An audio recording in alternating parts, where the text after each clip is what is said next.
এবার ইরানের $20,000 ড্রোনের আঘাতে $2 বিলিয়ন মার্কিন ডলারের আকাশ প্রতিরক্ষা বা রাডার সিস্টেম ধ্বংস হয়ে গেল। পাশাপাশি সৌদি এবং ইয়েমেন একে অপরকে হামলা পাল্টা হামলা অব্যাহত রেখেছে। নতুন করে আরেকটা ফ্রন্টে যুদ্ধ লেগে যাচ্ছে বড় আকারে। দর্শক, পাশাপাশি ইরান এবং আমেরিকার মধ্যে নেপথ্যে যুদ্ধবিরতির আলোচনা আবার উঠে আসছে। আমেরিকার বিরুদ্ধে অভিযোগ, আবার আমেরিকা ইরানের বিরুদ্ধে অভিযোগ করছে। আসলে কে কাকে যুদ্ধবিরতির প্রস্তাব দিয়েছে সেই বিষয়ে জানাবো। এছাড়া আরো অনেকগুলো খবর থাকবে আজকের লাইভ সেশনে। প্রথমে আমি ভারতের প্রসঙ্গ দিয়ে শুরু করতে চাই। নরেন্দ্র মোদী তিনি বিজেপি বা হিন্দুত্ববাদী শাসন ব্যবস্থা প্রতিষ্ঠা করে ভারতের মধ্যে একটা লম্বা সময় ক্ষমতায় টিকে আছেন। আর তিনি ক্ষমতায় টিকে আছেন একটি সূত্র বা পন্থা অবলম্বন করে, সেটি হলো যেহেতু ভারতে হিন্দু বেশি, হিন্দুত্ববাদ কায়েম করে। এই নরেন্দ্র মোদী বাংলাদেশে ইসলামী শক্তিকে বলে টেররিস্ট অথবা ধর্মান্ধ অথবা জঙ্গি অথবা মৌলবাদ। কিন্তু ভারতের যে বিজয়, এটা নরেন্দ্র মোদীর বিজয়, এটা হলো হিন্দুত্ববাদ, এটাও জঙ্গি, এটাও ধর্মান্ধতা, এটাও মৌলবাদ। মৌলবাদ শুধু ইসলামের ব্যাপারে নয়, যে কোনো ধর্মান্ধতাকে আমরা মৌলবাদ বলতে পারি। দেখেন, বাংলাদেশে ইসলামী শক্তিকে ঠান্ডা করার জন্য নরেন্দ্র মোদী তার সকল শক্তি ব্যয় করেছে হাসিনার আমলে, স্টিল এখনো করছে। বাংলাদেশের ইস্টাবলিশমেন্ট নরেন্দ্র মোদীর প্রেসক্রিপশনই চলে। কিন্তু এই নরেন্দ্র মোদী কিসের মাধ্যমে ক্ষমতা টিকে আছে? হিন্দুত্ববাদের মাধ্যমে। যে ভারতকে মুসলমানরা স্বাধীন করেছে, যাদের ব্রিটিশ আন্দোলনে সবচেয়ে বড় ভূমিকা ছিল মুসলমানদের। আজকে দেখেন, যে ছাত্র আন্দোলন বা ককরোচ পার্টির যে আন্দোলন, সে আন্দোলনে মুসলমানদের খুঁজে খুঁজে গ্রেফতার করা হচ্ছে। কোথায় কোথায় কোথায় মুসলমানরা পানি খাওয়াইছে, কোথায় মুসলমানরা রাতে কয়েল জ্বালিয়ে দিয়েছে, কোথায় মুসলমানরা খাবার দিয়েছে, কোথায় মুসলমানরা আন্দোলনে সার্বিক সহযোগিতা ছিল, তাদের এখন খুঁজে খুঁজে বের করছে নরেন্দ্র মোদী। তার মানে তার সকল জেদ হলো মুসলমানদের উপর। এটার মাধ্যমে তিনি রাজনীতিকে ভিন্ন দিকে নিতে চাচ্ছেন। তো নরেন্দ্র মোদী যে চ্যালেঞ্জ করেছিল ছাত্রদের দাবি তিনি মানবেন না, বা কোনো মন্ত্রীর পদত্যাগ হবে না বিজেপি শাসন ব্যবস্থায়, শেষ পর্যন্ত ধর্মেন্দ্র প্রধান পদত্যাগ করেছেন। অর্থাৎ ছাত্রদের সবচেয়ে বড় যে দাবিটি, সেটার বিজয় এসে গেছে। নরেন্দ্র মোদী সরকারের শিক্ষামন্ত্রী, কেন্দ্রীয় শিক্ষামন্ত্রী অবশেষে পদত্যাগ করেছেন। এখন ছাত্রদের সামনে আরো 3 থেকে 4টা দাবি রয়েছে। এক, তারা বলছেন যে কাউকে গ্রেফতার করা যাবে না, হিন্দু মুসলিম কাউকে কোনো কারণে গ্রেফতার করা যাবে না। যাদের বিরুদ্ধে ফৌজদারি মামলা হয়েছে, আন্দোলন কেন্দ্রিক সকল মামলা প্রত্যাহার করতে হবে। এবং তারপরের দাবি হলো যে শিক্ষা ব্যবস্থা নিয়ে আমাদের প্রশ্ন ছিল, সেই শিক্ষা ব্যবস্থার পুরো সিস্টেমকে পরিবর্তন করতে হবে। যারা এই নিট পরীক্ষায় প্রশ্নপত্র ফাঁসের কারণে সুইসাইড করেছে, তাদের পরিবারকে ক্ষতিপূরণ দিতে হবে। এরকম বাকি দাবিগুলো এখন চাঙা হচ্ছে। তার মানে আন্দোলন এখনই শেষ হয়ে যাচ্ছে না। নরেন্দ্র মোদী শেখ হাসিনার মতো ভুল করেননি, দ্রুত তিনি একটা সিদ্ধান্তে গেছেন। কিন্তু আরো অনেকগুলো দাবি আছে, সেই দাবির ক্ষেত্রে এই আন্দোলন নতুন করে আরো গতি পাবে বলে ভারতের ককরোচ পার্টিগুলো দাবি করছে। তাহলে আমরা যে বিষয়টি বুঝলাম, নরেন্দ্র মোদী তার পুরো শাসন ব্যবস্থায় সবচেয়ে বড় ধাক্কাটি খেলো জেনজির কাছে, যেভাবে শেখ হাসিনা ধাক্কাটি খেয়েছে। দর্শক, এখানে একটি কথা আমাদের বলতেই হবে। বাংলাদেশের আমাদের নতুন সরকার ক্ষমতায় বসছে, তারেক রহমানের সরকার। আমরা সবসময় দেখছি তারেক রহমান সরকারের আশপাশে কিছু সাবেক, কি বলবো, বিএনপি না, তারা খুব ভালো ভালো জায়গা পাচ্ছে। আমরা দেখছি রাশেদকে রাজনৈতিক সচিব বা এরকম কি কি করা হচ্ছে, আরো অনেকে আনা হচ্ছে।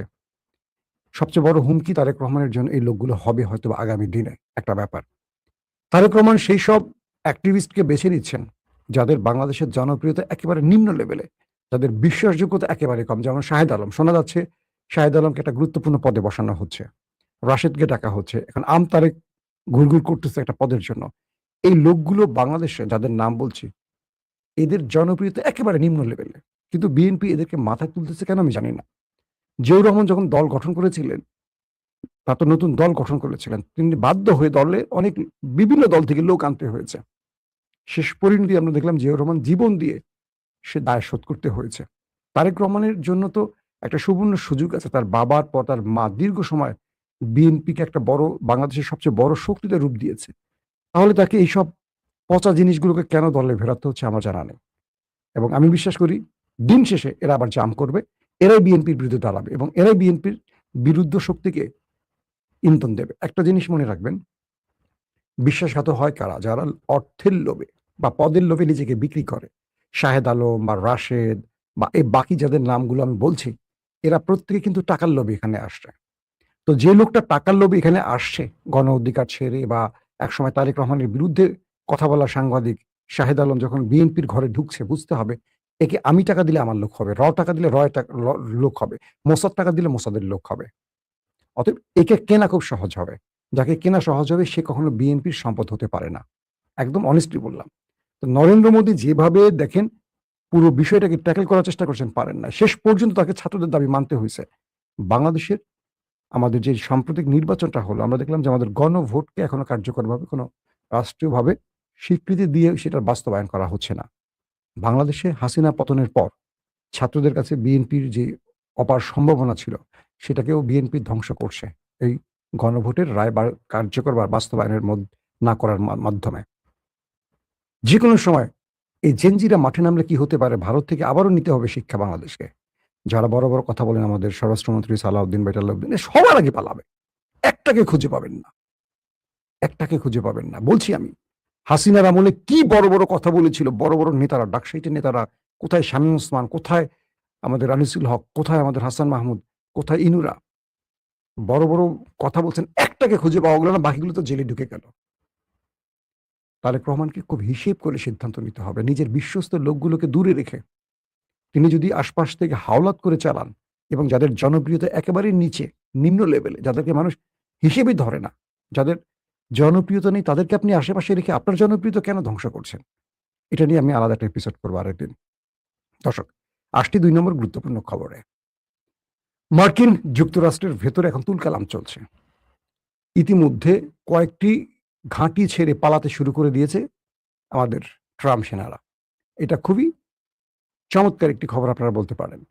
মানে অনেকগুলো ঘাঁটি ইতিমধ্যে খালি হওয়ার পথে, আমেরিকার এই ঘাঁটিগুলোকে মোটামুটি ধ্বংস করে ফেলছে। বলা হচ্ছে ইরানের হামলার জেরে যে আল উদাইদ ঘাঁটিটি, মার্কিন যুক্তরাষ্ট্রের ঘাঁটি কাতারে আল উদেদ বিমান ঘাঁটি, সেখান থেকে সেনা প্রত্যাহার শুরু হয়ে গেছে বা সেনা প্রত্যাহার করা হচ্ছে। জর্ডানের অবস্থা খারাপ।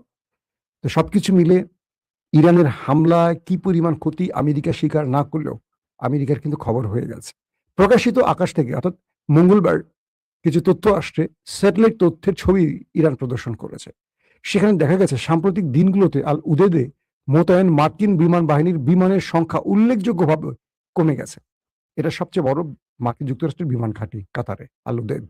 সেখান থেকে বিমান সরে গেছে অথবা অধিকাংশ ধ্বংস হয়ে গেছে এবং ঘাঁটিটি অবশেষে খালি হয়ে গেছে।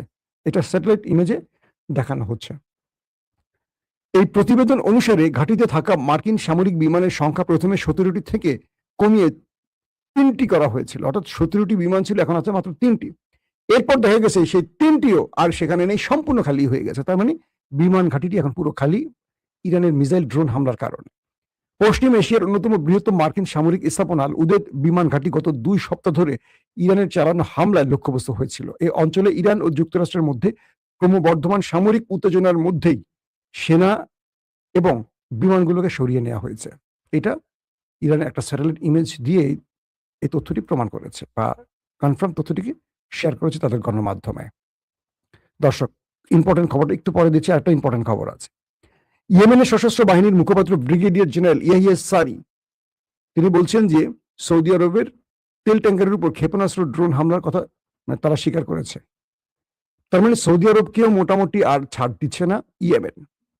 অন্যদিকে সৌদি আরব ও হুতিদের পাল্টাপাল্টি হামলা এখনো চলছে। যুক্তরাষ্ট্র ও ইরানের মধ্যকার আঞ্চলিক যুদ্ধের সর্বশেষ উত্তেজনায় সৌদি আরব ইয়েমেনের হুতি নিয়ন্ত্রিত হুদাইদা শহরে হামলা চালিয়েছে। এটাকে সৌদি আরব চালিয়েছে ইয়েমেনের হুদাইদা শহরে, এবং ইয়েমেন পাল্টা আক্রমণ চালিয়েছে সৌদির ভেতরে। তার মানে 2 দেশের মধ্যে আবার যুদ্ধ শুরু হয়ে গেছে। রাষ্ট্রপতি ডোনাল্ড ট্রাম্প বলেছেন ওয়াশিংটন ও তেহরানের মধ্যে আলোচনা অব্যাহত রয়েছে। আমেরিকা এবং ইরানের মধ্যে আলোচনা অব্যাহত রয়েছে। কখন বলছেন? যখন ইরানের মার খেয়ে তাদের ঘাঁটিগুলো খালি হয়ে যাচ্ছে এবং তারা পালাতে শুরু করেছেন।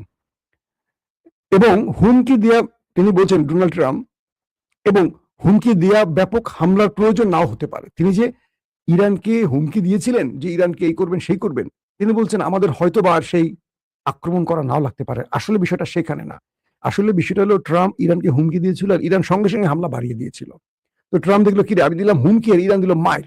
আমি তো মুখে হুমকি দিলাম আর ইরান তো মাইরে আমার মোটামুটি কয়েকশো সেনাকে ওপারে পাঠিয়ে দিল। আমি আপনাদের গতকালকে লাইভে দেখালাম না প্রমাণ সহ। এখন ট্রাম্প বলছে আমাদের সাথে ইরানের আলোচনা চলছে। আজকে ইরানের কয়েকটি গণমাধ্যম দাবি করেছে আমেরিকা ইরানের সাথে আবারও শান্তি চুক্তির জন্য বা সিজফায়ারে বসতে চায়। কয়েকটি দেশের মাধ্যমে আমেরিকা ইরানের কাছে আবার প্রস্তাব পাঠিয়েছে। বুঝতে পারছেন খেলাটা কোথায়? ইরান বলছে আমরা আমেরিকাকে বিশ্বাস করি না। এরা এখন বিপদে পড়ছে। এখন আবার যুদ্ধবিরতির নাম করে 10-12 দিন থেমে থাকবে, আবার রসদ যোগাবে, আবার মিসাইল আনবে, আবার সেনা রেডি করবে। যে সেনাদেরকে ওপারে পাঠিয়েছে সে আমার আমেরিকা থেকে সেনা আনবে বা ইউরোপের ঘাটি থেকে আনবে, আবার মিসাইল আনবে, আবার যুদ্ধ বিমান আনবে। আমরা যা যা ধ্বংস করছি ওগুলো আবার ফুলফিল করে আবার অ্যাটাক করবে। আমরা আমেরিকাকে আর বিশ্বাস করি না, আক্রমণ চলবে। ট্রাম্পের এই মানে ফেক আশ্বাসে আর ইরান গলবে না। এর আগেও কয়েক দফা আমেরিকার আশ্বাসে ইরান চুক্তি করে তার ফল পায়নি। আমেরিকা 2 নম্বরই করেছে। পাশাপাশি এটিও বলছে যুক্তরাষ্ট্র, আমেরিকা বলছে যদিও যুক্তরাষ্ট্র প্রস্তুত সক্রিয় রয়েছে, অর্থাৎ যুক্তরাষ্ট্র বলছে যে যদি প্রয়োজনে আমরা বৃহৎ আক্রমণ করব। তার মানে ইরানকে আবারও বুঝাচ্ছে যে আমরা আছি, আমরা চলে যাইনি। ইরানের পররাষ্ট্রমন্ত্রী আব্বাস আরাকচি বলছেন তেহরান হুমকিকে ভয় পায় না। মানে আমেরিকা যে হুমকি দিচ্ছে তার উত্তরে ইরানের পররাষ্ট্রমন্ত্রী আব্বাস আরাকচি বলছেন তেহরান আমেরিকার এসব বাকওয়াস হুমকিতে ডরায় না, ভয় পায় না বা চাপের কাছে নতি স্বীকার করবে না। আমেরিকার এসব চাপের কাছে ইরান নতি স্বীকার করবে না। এবং শুক্রবার নাবলুসের দক্ষিণ পশ্চিমের সহিংসতায় 4 ফিলিস্তিনি ও 2 ইসরায়েলি সৈন্য নিহত হওয়ার পর ইসরায়েলি সামরিক বাহিনী অধিকৃত পশ্চিম তীরে আবারও অভিযান শুরু করেছে এবং কারফিউ জারি করেছে। এটাও একটা বড় খবর। ফিলিস্তিনে আবারও উত্তেজনা বৃদ্ধির চেষ্টা করা হচ্ছে। দর্শক, এবার আসি আপনাদেরকে যে খবরটি দিতে চাই, যে খবরটির জন্য আপনারা ওয়েট করছেন, সেই খবরটি দেই। সেটি হলো ইরান তার $20,000 দুটো ড্রোন দিয়ে $20,000 মানে 20,000 টাকা আমেরিকার ডলার মার্কিন যুক্তরাষ্ট্রের রাডার সিস্টেম, যেটা 2 বিলিয়ন মার্কিন ডলারের, 2 বিলিয়ন, বুঝছেন তো, মিলিয়ন না বিলিয়ন, খেয়ে দিচ্ছে। আমেরিকার নেভাল ফোর্সের একজন এক্স রিটায়ার্ড ইন্টেলিজেন্স চিফ বলছেন মার্কিন গণমাধ্যমে যে আমেরিকা এই যুদ্ধে আবারও পরাজিত হয়ে গেছে। কারণ আমেরিকার 2 বিলিয়ন মার্কিন ডলারের রাডার সিস্টেমকে যদি 20,000 টাকার, মাত্র 20,000 টাকার, মাত্র 20,000 টাকার ড্রোন এসে ভূপাতিত করতে পারে, ধ্বংস করতে পারে, এই যুদ্ধে আমেরিকার পতন হয়ে গেছে। তিনি বলছেন আমেরিকাকে খুঁজে খুঁজে এখন মারছে ইরান, আর আমেরিকা মধ্যপ্রাচ্যের বিভিন্ন জায়গায় এখন পালাচ্ছে, আর ইরান খুঁজে খুঁজে মারছে।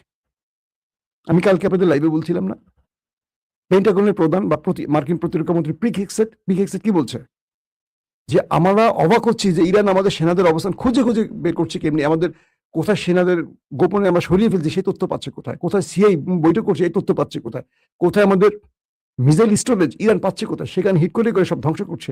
ইরানকে এই ডাটাগুলো দিচ্ছে গিয়ে চীন এবং রাশিয়া, এই অভিযুক্তি করছে। আবার ট্রাম্প একটু পরে বলছে আমরা বিশ্বাস করি এই দুটো দেশ ইরানকে সাহায্য করবে না, কারণ তারা আমাকে আশ্বাস দিয়েছে। ট্রাম্প কতটা অসহায় হয়ে পড়েছে। আসেন ট্রাম্প কাকুর আরেকটি খবর দেই। ট্রাম্প বলছেন আমরা এই মুহূর্তে ইরানে বড় কোনো হামলার প্রস্তুতি নিচ্ছি না, কারণ ইরানের সাথে আমাদের আলোচনা চলছে। আশা করবো ইরান আমাদের সাথে গুরুত্বপূর্ণ আলোচনাটাকে মানে গুরুত্বের সাথে নেবে। মানে ইরানকে নিয়ে ট্রাম্পের টেনশনটা কি বুঝছেন, যে ইরানকে ট্রাম্প আর গুরুত্ব দিয়ে নিচ্ছে না, এটি তার হতাশার মূল কারণ। কারণ আমেরিকাকে বলে দিচ্ছে যে তুমি তো সকালে একটা বলো বিকালে একটা বলো। আমেরিকানরা বলছে এই যুদ্ধটা আমাদের না, এটা হলো ইসরায়েলের যুদ্ধ। কিন্তু এই যুদ্ধের জন্য আমেরিকা সেনা হারাচ্ছে, তাদের ঘাঁটি ধ্বংস হয়েছে, তাদের বিলিয়ন বিলিয়ন ডলারের অস্ত্র ধ্বংস করে দিয়েছে ইরান। দিন শেষে লাভ কার ইসরায়েলের, আমেরিকার কিচ্ছু লাভ নাই। এত সেনা যে চলে গেল, এতগুলো রাডার সিস্টেম, থার্ড সিস্টেম, প্রতিরক্ষা প্যাট্রিয়ট সিস্টেম, মূল্যবান মূল্যবান যুদ্ধ বিমান, ড্রোন এবং ঘাঁটিগুলোকে ইরান একদম মানে সারখার করে ফেলছে মিসাইল ড্রোন দিয়ে। এটার বিনিময়ে আমেরিকা কি পাবে? কিচ্ছু না।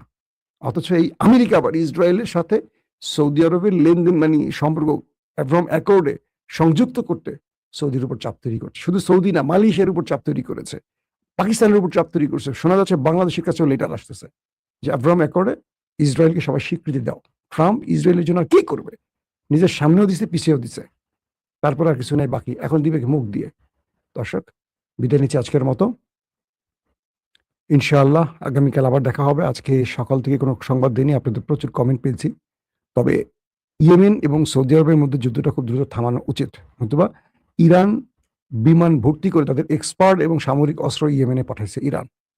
কারণ ইয়েমেন এবং ইরান একেবারে সৌদি আরবের মধ্যে একটা বড় যুদ্ধ শুরু হচ্ছে দীর্ঘ যুদ্ধবিরতির পর, এবং ইরানের যে যুদ্ধ বিমানটি ঢুকছে সেখানে মিসাইল টিজাইল নিয়ে ঢুকে গেছে, এবং ইরানের সামরিক এক্সপার্ট যারা আমেরিকাকে যুদ্ধে পরাজিত করে এখন পর্যন্ত ইরানের বিজয় ধরে রেখেছে, সেই এক্সপার্টদের একটা গ্রুপ ইয়েমেনে গেছে সৌদিকে ধোলাই দেওয়ার জন্য।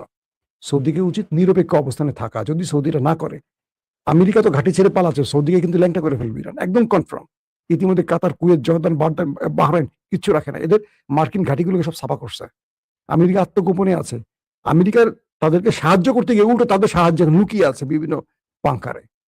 সৌদি আরব যদি এখান থেকে কিছু শিক্ষা না নেয়, তো ওদের বড় ভাইকে বা বড় বাবাকে পিঠে সোজা করছে, এখন ছোট সৎপোলাপান যদি লাফালাফি করে কি ঘটবে আল্লাহ ভালো জানে। তাই বললাম সৌদি আরবকে এখানে খুব নিরপেক্ষ অবস্থানে থাকতে হবে। দর্শক, বিদায় নিচ্ছি আজকের মতো, প্রত্যেকে ভালো থাকবেন, আল্লাহ হাফিজ। ওপেন দাইস মানে সত্যকে সত্য বলা, মিথ্যেকে মিথ্যে বলা। আমরা শোনা কথা নয়, চোখে যা দেখি তাই বলি।